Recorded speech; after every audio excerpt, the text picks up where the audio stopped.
Mary শেলির কালজয়ী উপন্যাস ফ্র্যাঙ্কেনস্টাইনের জগতে সবাইকে স্বাগত।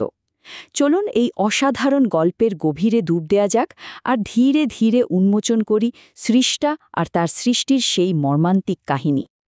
আচ্ছা, গল্পটা শুরুই হচ্ছে একটা বিশাল প্রশ্ন দিয়ে, একটা রহস্য দিয়ে।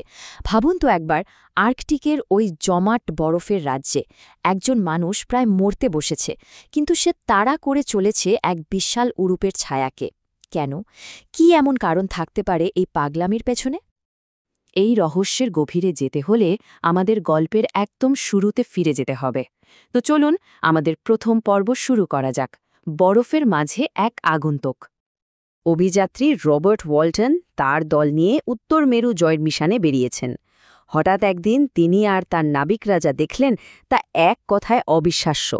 বরফের ওপর দিয়ে এক দৈত্যাকার প্রাণী স্লেজ গাড়ি চালিয়ে যাচ্ছে, আর তার ঠিক কিছুক্ষণ পরে প্রায় মৃত অবস্থায় আরেকজন মানুষকে খুঁজে পাওয়া গেল, যিনি মরিয়া হয়ে সেই দৈত্যটাকে তাড়া করছিলেন। এই প্রায় মৃত ব্যক্তিটি আর কেউ নন, তিনি হলেন ভিক্টর ফ্র্যাঙ্কেনস্টাইন। ওয়াল্টনের জাহাজে আশ্রয় পাওয়ার পর তিনি তার জীবনের সেই ভয়াবহ গল্পটা বলতে শুরু করেন, যে গল্প তাকে পৃথিবীর এই শেষ প্রান্তের এই বরফের রাজ্যে টেনে এনেছে। আর ঠিক এখান থেকেই আমাদের মূল কাহিনী শুরু হচ্ছে। তাহলে চলুন ভিক্টরের অতীতে ফেরা যাক, দেখা যাক কিভাবে এই ট্র্যাজেডির বীজ বোনা হয়েছিল। আমাদের দ্বিতীয় পর্ব, উচ্চাকাঙ্ক্ষার স্ফুলিঙ্গ। তো ভিক্টরের জীবনের শুরুটা কিন্তু ছিল একদম ছবির মতো। জেনেভার এক ধনী সম্ভ্রান্ত পরিবারের জন্ম, ভালোবাসার কোনো কমতি ছিল না। কিন্তু জীবনের মোড়টা ঘুরে গেল যখন সে ইঙ্গলস্ট্যাড বিশ্ববিদ্যালয়ে পড়তে গেল। সেখানে গিয়েই বিজ্ঞানের প্রতি তার যে আগ্রহ, সেটা একটা বিপজ্জনক নেশায় পরিণত হলো। মানে সে শুধু জীবন মৃত্যুর রহস্য জানতে চায়নি, সে নিজেই জীবন তৈরি করার এক অন্ধকার স্বপ্নে ডুবে গেল। আর এই লক্ষ্য পূরণ করার জন্য ভিক্টর নিজেকে পুরো দুনিয়া থেকে আলাদা করে ফেলল।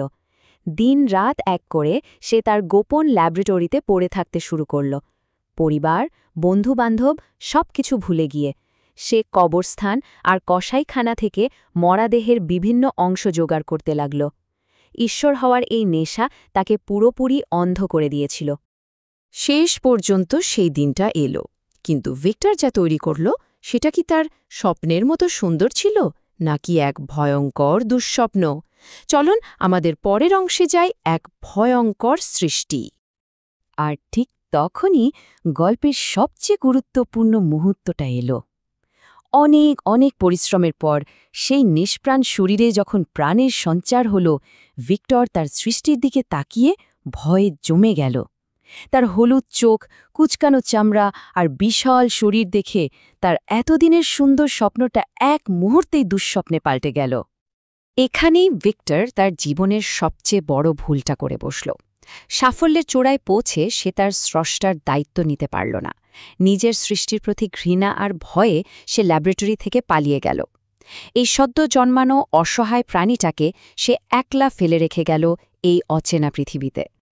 কিন্তু যাকে ফেলে আসা হলো, তার কি হলো? এবার গল্পটা শোনার পালা তার মুখ থেকে। আমাদের এই পর্বের বিষয় দানবের কাহিনী। জন্মের পরই যাকে তার সৃষ্টা ফেলে চলে গেল, সেই প্রাণীটা তো আসলে একটা শিশুর মতনই অসহায় ছিল। সে কিছুই জানত না, কিছুই বুঝত না। ঠান্ডা, খিদে আর ভয়ঙ্কর একাকিত্ব, এগুলোই ছিল তার জীবনের প্রথম অনুভূতি। আর মানুষ তাকে দেখলেই ভয়ে চিৎকার করত, পাথর ছুঁড়ে মারত, শুধুমাত্র তার চেহারার জন্য। কিন্তু এই প্রাণীটা বোকা ছিল না। সে একটা কুঁড়ে ঘরের আড়ালে লুকিয়ে এক ফরাসি পরিবারকে দেখতে শুরু করল। তাদের দেখে দেখে সে কথা বলতে শিখল, মানুষের আবেগ, ভালোবাসা, এই সব সম্পর্কগুলো বুঝতে শিখল। এমনকি কিছু বই খুঁজে পেয়ে সে নিজে নিজেই পড়তে পর্যন্ত শিখে গেল। তার মনেও ভালোবাসা আর সঙ্গ পাওয়ার এক তীব্র ইচ্ছা জন্মাল। যে বইগুলো সে পেয়েছিল সেগুলো তার জীবন বদলে দেয়। বিশেষ করে মিল্টনের প্যারাডাইস লস্ট পড়ে সে নিজেকে ঈশ্বরের তাড়িয়ে দেওয়া শয়তানের সাথে মেলাতে শুরু করে। এই বইগুলো তাকে মানব সমাজ, আবেগ আর নিজের দুঃখের অবস্থা সম্পর্কে এক গভীর ধারণা দেয়। অনেক আশা নিয়ে সে একদিন সেই পরিবারের সামনে গেল। একটু সহানুভূতি, একটু সঙ্গ চেয়েছিল সে। কিন্তু তার ভয়ঙ্কর চেহারা দেখে তারা ভয়ে চিৎকার করে উঠল আর পাথর মেরে তাকে তাড়িয়ে দিল। এই চরম প্রত্যাখ্যান তার নরম মনটাকে একদম ভেঙে দিল। ভালোবাসার ইচ্ছাটা এবার বদলে গেল তার স্রষ্টার ওপর তীব্র প্রতিশোধের ইচ্ছায়। আর এখান থেকেই শুরু হল সেই ভয়ঙ্কর প্রতিশোধের খেলা, যা স্রষ্টা আর তার সৃষ্টি দুজনকেই ধ্বংসের দিকে ঠেলে দেয়। আমাদের পরের পর্ব প্রতিশোধের চক্র। প্রতিশোধের প্রথম শিকার হল ভিক্টরের ছোট ভাই উইলিয়াম। সৃষ্টি রাগের মাথায় তাকে মেরে ফেলল, কিন্তু এখানেই শেষ না। সে উইলিয়ামের গলার একটা লকেট তাদের বাড়ির বিশ্বস্ত কাজের লোক জাস্টিনের কাপড়ের মধ্যে রেখে দিল, আর এর ফলে খুনের দায়ে নিরপরাধ জাস্টিনকে ফাঁসিতে ঝুলতে হল। ভিক্টর সব সত্যিটা জানত, কিন্তু ভয়ে কাউকে কিছুই বলতে পারল না। এরপর সৃষ্টিটি একদিন পাহাড়ের চূড়ায় ভিক্টরের মুখোমুখি হয়। সে তার একাকিত্ব আর কষ্টের কথা ভিক্টরকে বলে এবং একটা দাবি জানায়, তার জন্য একটা সঙ্গী বানিয়ে দিতে হবে, তার মতোই দেখতে একজন নারী, যাকে নিয়ে সে মানব সমাজ থেকে অনেক দূরে চলে যাবে। সে কথা দেয় এই দাবিটা পূরণ হলে সে আর কোনোদিনও মানুষের সামনে আসবে না। ভিক্টর প্রথমে রাজি হয়ে যায়, সে কাজও শুরু করে, কিন্তু মাঝপথে গিয়ে তার মনে ভয় ঢুকে যায়। সে ভাবতে থাকে, যদি এই দুটো দানব মিলে আরও দানবের জন্ম দেয়, যদি তারা পুরো মানব জাতিকে ধ্বংস করে দেয়।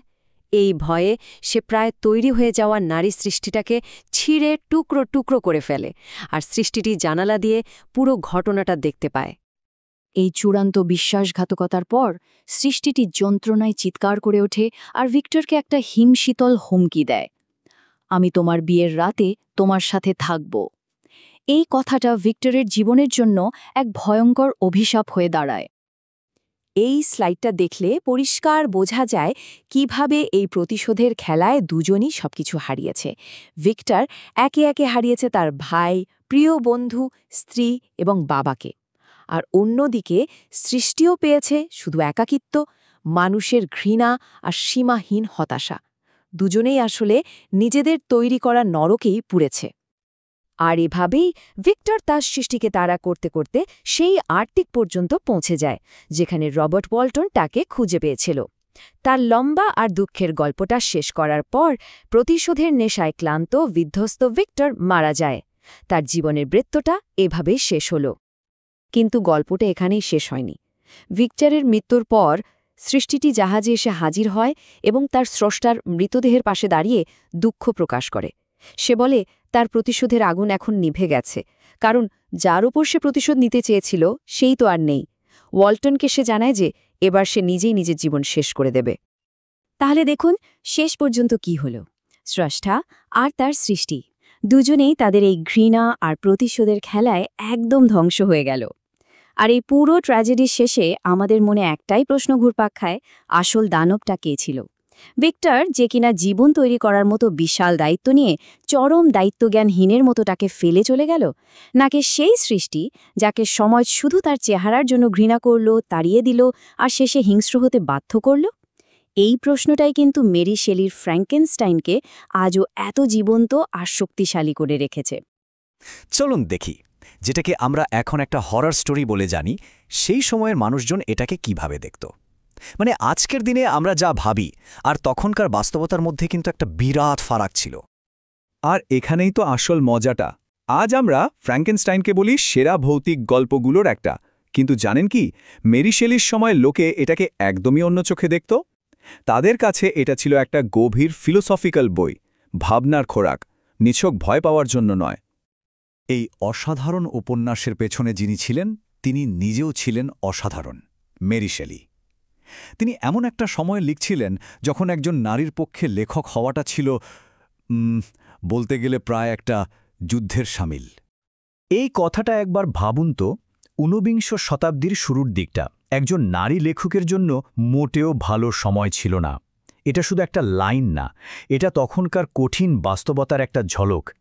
সমাজ তৈরিই ছিল না একজন নারীকে লেখিকা হিসেবে মেনে নিতে। মানে একদিকে সমাজের ধারণা ছিল যে আরে মেয়েদের লেখা আবার কে পড়বে, আর অন্যদিকে কি ঘটল, মেরি শেলি হয়ে উঠলেন ইউরোপের অন্যতম বিখ্যাত লেখক। তিনি শুধু কলম দিয়ে লেখেননি, সমাজের এই পুরনো ধারণাগুলোকেও ভেঙে গুড়িয়ে দিয়েছিলেন। তার এই সাফল্য তাকে একটা দারুণ পরিচিতি এনে দিয়েছিল। ওম্যান অফ লেটার্স বা বিদুষী নারী। আচ্ছা, এখন এটা শুনতে স্বাভাবিক লাগলেও তখনকার দিনে এই দুটো শব্দকে একসাথে ভাবাটাই ছিল স্ববিরোধী, কারণ ভাবা হতো জ্ঞান চর্চা তো শুধু পুরুষদের কাজ। আচ্ছা, এবার চলুন বইটার ভেতরে ঢোকা যাক। কেন এটাকে শুধু একটা ভয়ের গল্প বলাটা ঠিক না? কারণ ফ্র্যাঙ্কেনস্টাইন আসলে একটা গভীর দার্শনিক বিতর্কের আড়ালে লেখা। এই ব্যাপারটা বুঝতে গেলে আমাদের উইলিয়াম গডউইনকে জানতে হবে। তিনি ছিলেন মেরির বাবা আর তার সময়ের একজন বড় দার্শনিক। তার একটা মূল বিশ্বাস ছিল যে মানুষ চাইলে নিজেকে নিখুঁত করে তুলতে পারে, মানে মানবতা একসময় পারফেকশনে পৌঁছাতে পারবে। তো ফ্র্যাঙ্কেনস্টাইন ঠিক কী করে? উপন্যাসটা প্রথমে গডউইনের এই আইডিয়াগুলোকেই যেন তুলে ধরে, কিন্তু তারপরই একটা বড় কিন্তু চলে আসে। বইটা এই পারফেকশনের ধারণার ঘোর বিরোধিতা করে, আর শেষে একটা পরিষ্কার সতর্ক বার্তা দেয়, এই নিখুঁত হওয়ার চেষ্টা আসলে সব কিছু ধ্বংস করে দেবে। ফ্র্যাঙ্কেনস্টাইন শুধু এর ভাবনার জন্য বিখ্যাত নয়, এর লেখার স্টাইলের জন্য এটা ছিল একটা মাইলফলক। মেরি শেলি যা করেছিলেন তা হল দুটো বড় সাহিত্যিক ধারাকে একসাথে মিশিয়ে দিয়েছিলেন। ম্যারি শেলির আসল জাদুটা ছিল এখানেই। একদিকে ছিল গথিক সাহিত্য, মানে সেই রহস্য, ভয় আর অতি প্রাকৃত ব্যাপারগুলো, আর অন্যদিকে ছিল রোম্যান্টিক ধারা, যেখানে গভীর দর্শন আর প্রকৃতির কথা বলা হতো। শেলি এই দুটো সম্পূর্ণ আলাদা জগৎকে এক করে ফেলেছিলেন। এর ফলে কি হল? উপন্যাসটা আমাদের খুব চেনা জানা মানবিক সমস্যাগুলো নিয়েই কথা বলে, কিন্তু একটা একদম অচেনা, অস্বাভাবিক পরিবেশে। এই সাধারণ আর অসাধারণের মিশ্রণই একটা অদ্ভুত টানটান উত্তেজনা তৈরি করে, যা আজও আমাদের আকর্ষণ করে। এবার আসা যাক এই আলোচনার সম্ভবত সবচেয়ে গুরুত্বপূর্ণ অংশে, ফ্র্যাঙ্কেনস্টাইনের লেগেসি। বিশেষ করে নারী লেখকদের জন্য এর কি মানে ছিল। একটা বই যে কিভাবে গোটা সাহিত্য জগৎকে বদলে দিতে পারে, ফ্র্যাঙ্কেনস্টাইন তার সবচেয়ে বড় প্রমাণ। ভাবা যায় তখনকার সমাজ কতটা কঠোর ছিল। কুসংস্কারের ভয়ে মেরি শেলিকে নিজের লেখা বইটা বেনামে ছাপাতে হয়েছিল, নিজের নামটা দেওয়ারও সাহস পাননি। কিন্তু বইটা যখন সফল হল, তখন সেটা ছিল একটা বিস্ফোরণের মতো। এই সাফল্য রাতারাতি নারী লেখকদের জন্য বন্ধ থাকা সব দরজাগুলো হাট করে খুলে দিয়েছিল। এটা ছিল একটা সত্যিকারের বিপ্লব। মেরি শেলির তৈরি করা এই পথেই কিন্তু হেঁটেছিলেন পরের প্রজন্মের সব বিখ্যাত নারী লেখিকারা, যেমন ধরুন জর্জ এলিয়ট, জর্জ স্যান্ড আর ব্রন্টি বোনেরা। তাদের সবার জন্য পথটা সহজ করে দিয়েছিলেন মেরি শেলি। এর কথাটা খুব গুরুত্বপূর্ণ। তারা প্রত্যেকেই মেরির কাছে এক বিশাল সাহিত্যিক ঋণের ঋণী ছিলেন। মানে মেরি শেলি শুধু একটা বই লেখেননি, তিনি একটা রাস্তা তৈরি করেছিলেন। তার সাহস না থাকলে হয়তো আমরা এই মহান লেখিকাদের গল্পগুলো পড়ার সুযোগই পেতাম না। আর সবচেয়ে বড় কথা হল, তিনি নারী লেখকদের দুটো অসাধারণ জিনিস উপহার দিয়েছিলেন। এক, নিজেদের কল্পনাকে তা যতই অন্ধকার হোক না কেন সাহসের সাথে তুলে ধরার স্বাধীনতা। আর দুই, দর্শন বা সিরিয়াস বিষয়ে কথা বলার অধিকার। সালটা ছিল 1816।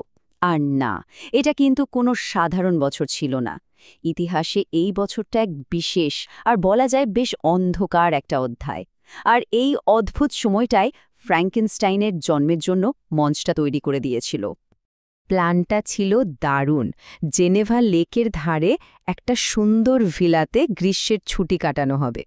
কিন্তু সেই বছর প্রকৃতি নিজেই যেন একটা ভয়ঙ্কর গল্পের প্লট তৈরি করে রেখেছিল।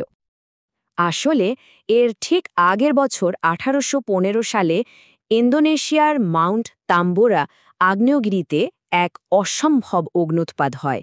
তার ছাইয়ের মেঘ গোটা পৃথিবীতে ছড়িয়ে পড়েছিল, আর এর ফলে 1816 সালটা হয়ে ওঠে গ্রীষ্মবিহীন বছর, মানে the year without a summer.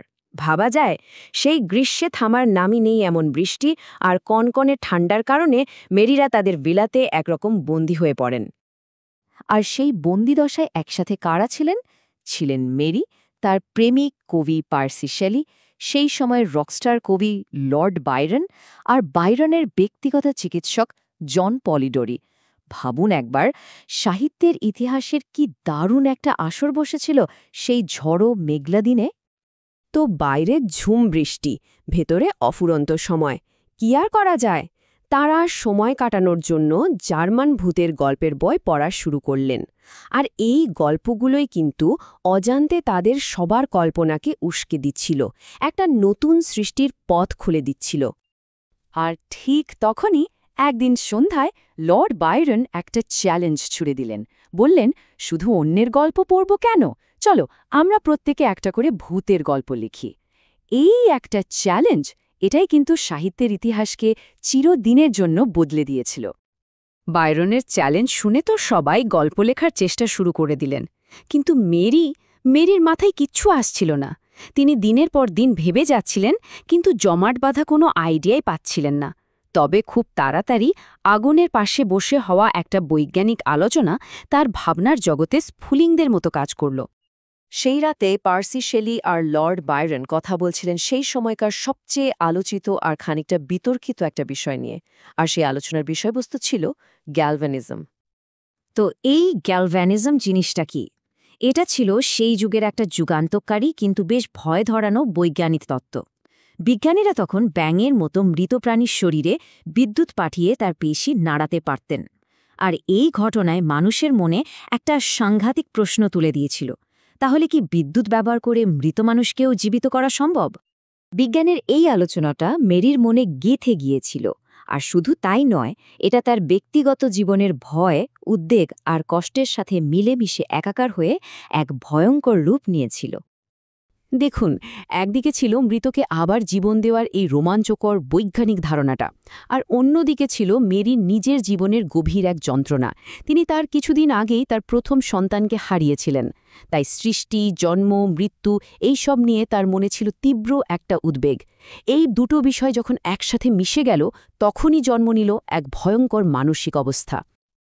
আর তারপর এক রাতে মেরি এক জাগ্রত দুঃস্বপ্নে আচ্ছন্ন হয়ে পড়লেন। তিনি যেন স্পষ্ট দেখতে পাচ্ছেন একজন ফ্যাকাশে চেহারার ছাত্র তার তৈরি করা ভয়ঙ্কর জিনিসটার পাশে দাঁড়িয়ে আছে। আর তারপর যন্ত্রের সাহায্যে প্রাণ দেওয়ার পর সেই নিষ্প্রাণ দেহটা চোখ খুলল। স্রষ্টার জন্য সেই ভয়ঙ্কর মুহূর্তটাই হয়ে উঠল ফ্র্যাঙ্কেনস্টাইন উপন্যাসের একেবারে কেন্দ্রবিন্দু। ব্যাস, ওই একটা দুঃস্বপ্নই যথেষ্ট ছিল। অবশেষে মেরি তার গল্পের আইডিয়াটা পেয়ে গিয়েছিলেন। এখন কাজ শুধু একটাই, সেই ভয়ঙ্কর স্বপ্নকে কালির আঁচড়ে কাগজের বুকে ফুটিয়ে তোলা। প্রথমে তিনি লর্ড বাইরনের চ্যালেঞ্জ জেতার জন্য একটা ছোট গল্প হিসেবে এটা লেখা শুরু করেছিলেন। কিন্তু পার্সি শেলি তাকে বোঝালেন যে এই আইডিয়াটা একটা ছোট গল্পের চেয়ে অনেক বেশি কিছু। তিনি মেরিকে উৎসাহ দিলেন এটাকে একটা পূর্ণাঙ্গ উপন্যাসে রূপ দেওয়ার জন্য। আর এভাবেই একটা দুঃস্বপ্ন থেকে জন্ম নিল বিশ্ব সাহিত্যের এক কালজয়ী ক্লাসিক। কিন্তু এই উপন্যাসটা শুধু একটা ভূতের গল্প ছিল না, একদমই না।